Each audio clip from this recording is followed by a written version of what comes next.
People in the Texas Hill Country community are wrapping their arms around one another.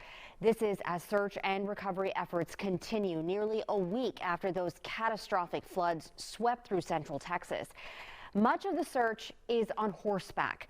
More than 170 people are still missing right now. Fox's Olivianna Calmes has been on the ground in Ingram, Texas. Olivianna, what are people telling you there? Rashi, each place I've gone to has just told me a similar story that is overwhelming and that there's still so many missing. That is the number today, still more than 170, hasn't budged since yesterday, but that death toll has gone up one. So just devastating in that aspect. But as we learn more about what has been impacted by this, I'm seeing more sites like this, which is an RV and camper site.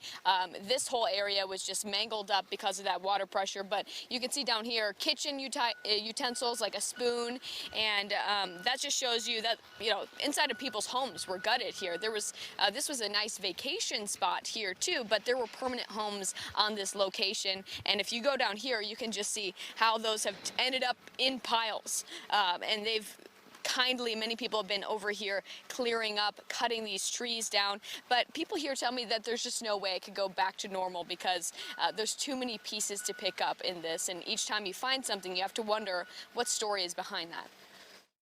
You know, each time we see a piece of clothing, it's a child's piece of clothing. Oh, yeah. And we're just praying, you know, let it be from their house, let it be from their dresser, you know, don't let it be from them on them. Right, and this is some drone video showing that the water has gone down a bit in the days since that flood. That leaves behind, like I just showed you here, mangled up trees, items from homes, and all of that. As they deal with this mourning days later, last night a vigil happened in Kerr County to honor the missing and dead in Kerr County. They sang worship songs, they prayed with each other, and they hugged on each other. They wrapped their arms around each other. But this tragedy hasn't moved people to just sit in that grief. They've been moved to help, like the Blind Faith Foundation, where one volunteer says he felt nudged by the Lord to help days ago. A disaster has happened. They don't know where to go. They don't know what to do. You're trying to console people that have just been wiped out, devastated, and lost family members. They can't find them. And more than 2,100 emergency responders are here in Central Texas.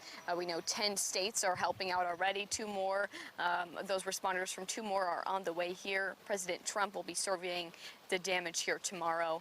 And this is just continuing to be a tough situation, almost a week out, Rashi.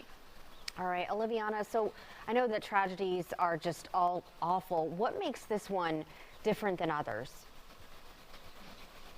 I think talking to the people here, who many have been on the verge of tears, have just told me that, you know, we see a lot of these tragedies on the news, we see them on social media, but this one has hit hard for a lot of people, and a lot of the reason is because so many children were involved. 36 we know of at least at this point, and that number is just rising as they continue to look for these bodies, really. And I think that one has just really hit hard for a lot of people.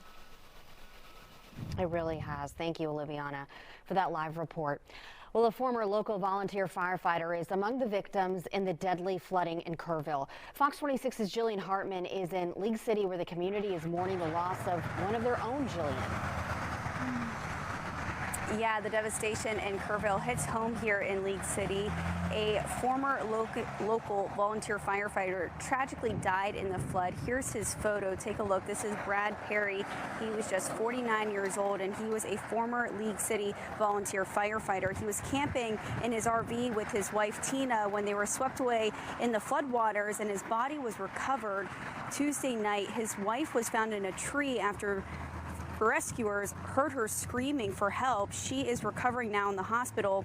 The League City Mayor, Nick Long, shared his condolences and said Perry's selfless service to our community will not be forgotten. I also spoke with the American Legion here in League City. One of the leaders says it's a devastating loss for this community. Take a listen. A lot of people are affected, have connections in the Hill Country, some local residents as well as some that were there visiting or on vacation, and it does hit a home here. We do, as a community, we wanted to make sure that people understand the American Legion answers the call in that case.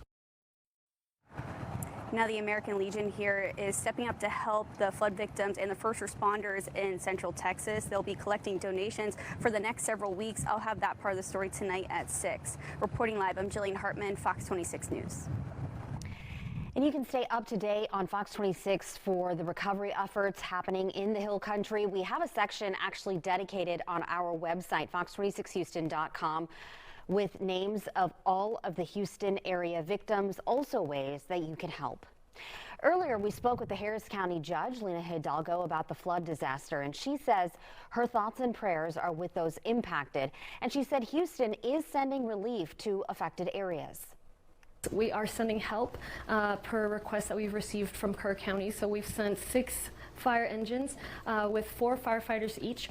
They're helping to respond to 911 calls so that the locals can focus on the emergency. They're also helping with search and recovery efforts. Judge Hidalgo says Harris County has also sent a logistics specialist to coordinate aid coming in from other states like Florida and Oklahoma.